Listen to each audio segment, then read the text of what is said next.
Bonjour, je suis Eric Thomassin, cofondateur de Nefele Data Control avec Philippe Bernardini. Le DCIM DAMC est un outil graphique de gestion des référentiels de salles informatiques. Nous allons aborder aujourd'hui les fonctions de base de gestion du câblage. À partir de l'écran d'accueil, je sélectionne l'icône DAMS, puis je développe l'arborescence pour sélectionner la ville, le bâtiment, le niveau ou la salle que je souhaite afficher. Pour notre exemple, je sélectionne le bâtiment AY1 et j'ouvre la vue graphique. Le plan en vue de dessus s'affiche montrant la position des racks et mini-racks dans la salle. En déplaçant la souris, une infobulle s'affiche en donnant des informations contextuelles en fonction de l'objet désigné. Une salle, un élément de construction de bâtiment, un rack. En sélectionnant un rack dans une rangée, j'affiche la vue face avant des équipements. On voit la disposition des équipements dans les racks et les mini-racks en position haute qui sont utilisés pour les panneaux de brassage. On affiche la vue face arrière. On remarque que les ports réseau ou d'alimentation électrique utilisés sont affichés en rouge ou en orange et les ports disponibles en vert. En déplaçant la souris sur un équipement particulier, l'infobulle nous donne des informations complémentaires concernant l'équipement, son type, serveur, sa position, le fabricant, le modèle. Dans notre cas, le matériel est un serveur Cisco modèle C240M5S, situé dans le rack AY1, N1, S1, A5 en U33.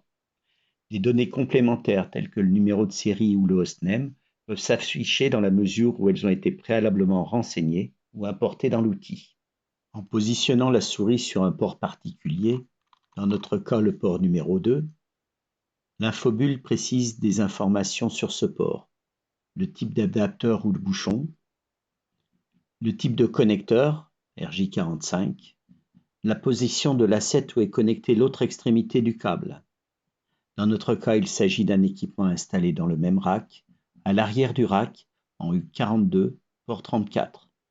Le nom du câble est affiché en caractères gras. Pour visualiser la liaison, on clique sur le port, puis sur le bouton « Afficher chemin de câble ». La liaison s'affiche en précisant le nom du câble. Prenons le cas d'une liaison plus complexe impliquant plusieurs équipements. Positionnons la souris sur le port de management de l'équipement. L'infobulle affiche des informations sur ce port. Le type d'adapteur, il n'y en a pas. Le type de connecteur, RJ45. Le prochain asset, dans notre cas, il s'agit d'un panneau de brassage positionné dans le mini-rack en AH5. Et le dernier asset de la chaîne de liaison, dans notre cas, il s'agit d'un équipement installé dans le rack AY1, N1, S1, A1 en U35 et connecté au port 20. Pour visualiser la chaîne de liaison, on clique sur le port de management, puis sur le bouton « Afficher le chemin de câble ». La liaison globale s'affiche. On voit la connexion vers le panneau de brassage, puis l'interconnexion entre le panneau de brassage du mini-rack au panneau de brassage en rack A1 U41, puis la connexion au dernier équipement en U35. Une vue complémentaire permet d'afficher plus de détails. Je sélectionne le bouton « Évaluer chemin de câble », puis le port de management de mon équipement. Une nouvelle vue s'affiche en indiquant de manière détaillée les informations de toutes les connexions de la chaîne de liaison. La jarretière du serveur au panneau de brassage, la liaison d'infrastructure reliant l'arrière des deux panneaux de brassage, la jarretière entre le deuxième panneau de brassage et le switch dans le rack AY1, N1, S1, A1. Cette vue peut être exportée au format PDF et transmise éventuellement à un technicien pour une vérification sur site.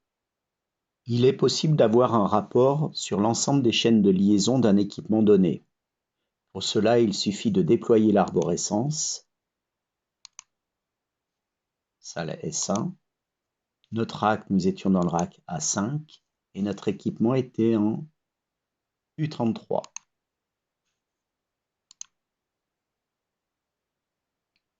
Je choisis le rapport de vue synthétique des liaisons.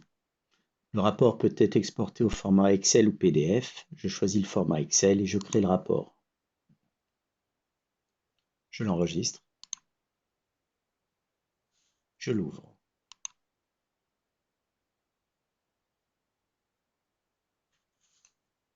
En affichant le résultat, on retrouve les tenants et aboutissants des liaisons et la longueur de la chaîne de liaison. Concernant notre port de management, j'ouvre le détail pour avoir l'ensemble des rebonds de la chaîne de liaison. Les longueurs sont indiquées dans la mesure où celles-ci ont été renseignées dans les longueurs de câble. Comme nous venons de le voir, le rapport s'applique à un équipement, mais aussi à un rack, une salle ou à tout élément de la chaîne d'arborescence. Ceci clôture notre première vidéo sur les fonctions de base de la gestion de câblage. Vous pouvez visiter notre site web à l'adresse nefeledc.eu. Si vous le souhaitez, vous pouvez nous laisser un message sur la page Contact. Vous pouvez aussi nous suivre sur notre page LinkedIn. À bientôt pour une prochaine vidéo.